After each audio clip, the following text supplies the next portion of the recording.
Bom dia, meus oitavos anos, como vocês estão? Eu espero que estejam todos bem. Professor Matheus aqui para dar início a uma nova aula, ok? Bom, pessoal, essa aula nada mais é do que a continuidade dos assuntos anteriores que estamos trabalhando, ok? E também nesse segundo bimestre. Bom, como vocês sabem, o nosso modelo de aula como vocês podem ver, a atividade de hoje, e eu vou explicando o assunto ao mesmo tempo respondendo a atividade. Então, desde já quero lembrar vocês que, em caso de dúvida, sugiro que vocês assistam mais de uma vez a esse vídeo, pois ele responde o exercício de hoje. Bom, a primeira pergunta é: qual fluxo tem ganhado cada vez mais destaque e preocupado alguns países? Bom, quando se fala de fluxo, existem diversos tipos de fluxo. Pode ser fluxo de pessoas, fluxo de mercadorias pelo mundo. Como estamos trabalhando movimentos migratórios pelo mundo, então estamos falando de fluxos de pessoas. Então, o fluxo que tem ganhado cada vez mais destaque e preocupado os países é o fluxo de pessoas no mundo, principalmente de refugiados e deslocados internos. Por que tem preocupado os países? Dependendo do país em que esses refugiados eles fogem de seus países para morar em outro por motivos sérios, vai aumentando cada vez mais e às vezes aquele país não está suportando pessoas novas entrando no país, principalmente os recursos para sustentar esses refugiados são poucos. Então, é algo preocupante que esses países, há alguns anos, já vêm trabalhando em medidas para aliviar esses fluxos migratórios de refugiados. Ok? Bom, segunda pergunta.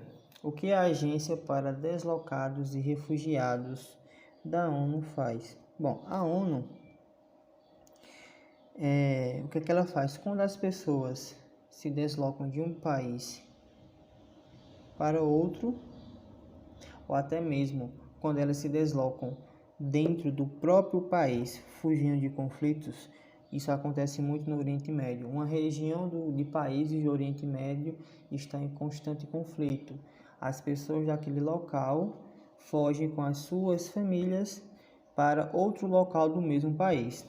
Então, em países que têm muito conflito, principalmente no Oriente Médio, a ONU vai para lá trabalhar, principalmente buscando a paz, buscando acordos entre esses países que vivem em constante conflito e deslocando as pessoas, os civis, né, que muitas das vezes não tem nada a ver e acabam muitos morrendo, né? Então ela tenta deslocar essas pessoas. Isso se chama deslocamento interno. Terceira pergunta. Descreva os tipos de desafios que os refugiados eles enfrentam. Então, eles enfrentam diversos desafios. Quando se fala a palavra refugiado, quer dizer que você está fugindo de algum lugar, de um lugar para outro, buscando proteção. Muitas das vezes, e em outros casos, buscando melhor qualidade de vida. Então, primeiramente, é a fuga perigosa no seu país de origem. Ou seja, se seu país ele está em conflito, fica muito difícil você fugir do seu país em conflito. Por quê? Tudo está sendo vigiado. Então, além da fuga perigosa, por questões de conflitos internos, guerras, principalmente perseguições políticas, religiosas, étnicas. Muitas vezes é o preconceito porque você nasceu naquele país e o país vizinho, por questões territoriais, religiosas, não gosta de você porque você nasceu daquela cor, daquela raça. Então, na maioria das vezes, muitos imigrantes, eles pagam para traficantes e tentam passar de um país para o outro de forma ilegal. Isso é muito comum acontecer, pessoal. Por quê?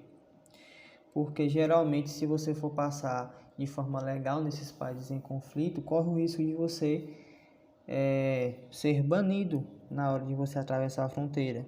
Então, para que isso não aconteça, muitas pessoas com medo pagam a esses traficantes especialistas em fronteiras e eles levam você, atravessam você de um continente para o outro, de um país para o outro. E é uma travessia muito arriscada que realmente pode correr o risco de morte. Porém, essas famílias, elas têm esse pensamento: melhor do que ficar no meu país em conflito e morrer, é melhor eu arriscar minha vida para tentar me salvar. Então é isso que acontece. Muitos atravessam o mar em embarcações péssimas, muitos atravessam o mar, até mesmo, acredite se quiser, nadando, pegam garrafas PETs, colocam no corpo e saem nadando no oceano. Então, assim, é bem complicada a situação dessas pessoas que vivem em países que estão em guerra. Ok? Quarta pergunta: a partir de qual século o Brasil recebeu imigrantes? Bom, o Brasil recebeu uma quantidade significativa, ou seja, muitos imigrantes, entre o século XIX e o início do século XX. Mas como a pergunta é em qual século, em qual primeiro século, então a resposta é o século XIX. Alternativa C. O Brasil recebeu muitos portugueses, espanhóis, japoneses, alemães, e cada povo desse, de uma cultura diferente, se instalou em uma região específica do Brasil. Por isso que nosso país, ele, se você for analisar estado por estado, você percebe uma cultura de um país europeu muito forte e que ainda hoje há vários descendentes desses europeus. Quinta e última pergunta: descreva a influência dos imigrantes em algumas regiões do Brasil. Bom, pessoal, a maioria desses imigrantes, ao virem para o nosso país, eles se instalaram na região sul e sudeste. Então, essas regiões são conhecidas pela forte influência da cultura europeia, como é o caso de Blumenau, Joinville, que ficam no estado de Santa Catarina, Rio Grande do Sul, que tem uma cultura alemã muito forte. Se você for para São Paulo, você encontra vários descendentes de japoneses, de italianos. Se você for até mesmo para o Recife, você encontra descendentes de portugueses, de espanhóis, principalmente de holandeses, ok? Bom, pessoal, a aula de hoje vai ficando por aqui. Qualquer dúvida, vocês podem entrar em contato comigo no meu privado. E só reforçando, assistam a essa videoaula mais de uma vez, ok?